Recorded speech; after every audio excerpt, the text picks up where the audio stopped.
الحمدللہ والصلاۃ والسلام علی رسول اللہ۔ محترم ناظرین، پیارے پیغمبر علیہ الصلاۃ والسلام کا فرمان ہے، من اتا فراشن، کہ جو رات کو چارپائی کی طرف جاتا ہے، بستر کی طرف جاتا ہے اور نیت کرتا ہے کہ میں تہجد کی نماز ادا کروں گا صبح اٹھ کے، اب وہ سو جاتا ہے لیکن بیدار نہیں ہوتا حتیٰ کہ صبح ہو جاتی ہے، تو اللہ رب العالمین فرماتے ہیں، میرے فرشتوں، نیت اس نے کی تھی، اگر جس نے نماز نہیں پڑھ نہیں سکا، نیت اس نے کی تھی، لہٰذا تہجد کی نماز کا ثواب اس کے نامہ اعمال میں لکھ دیا جائے، اور اس کی نیند کو بھی نامہ اعمال میں بطور صدقہ کے لکھ دیا جائے۔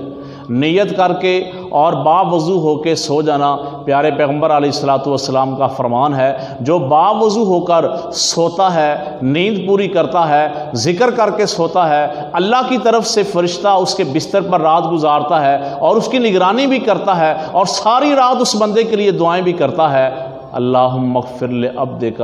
اللہم اغفر لعبدک، اللہ اپنے اس بندے کو معاف کر دے، اللہ اس کی نگرانی تو ہو گئی، اللہ یہ باوضو ہو کے سویا تھا، اللہ اس کی بخشش فرما دے۔ تو گویا وہ بندہ جو باوضو ہو کے اپنے بستر پہ جاتا ہے، ذکر کر کے بستر پہ جاتا ہے، اللہ رب العالمین کی طرف سے فرشتہ ساری رات اس کے لیے بخشش کی دعائیں بھی کرتا ہے۔ اگر آپ کو ہماری یہ ویڈیوز پسند آئیں، ہمارے چینل کو سبسکرائب کریں اور اپنے دوستوں تک ان ویڈیو کو ضرور شیئر کریں۔ السلام علیکم ورحمۃ اللہ وبرکاتہ۔